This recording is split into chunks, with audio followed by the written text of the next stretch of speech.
Idinipensa po naman ni Ilocos Norte Representative Sandro Marcos ang kanyang unang-unang pagpirma.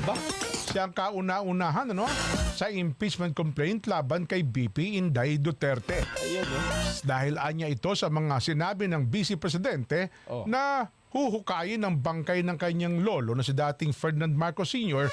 at itatapon sa West Philippine Sea. Hindi, kasi sila nagpalibing eh. Ibig Yun na lang sabihin babawiin namin yung ginawa namin sa inyo. Yun na nga. Kaya lang yung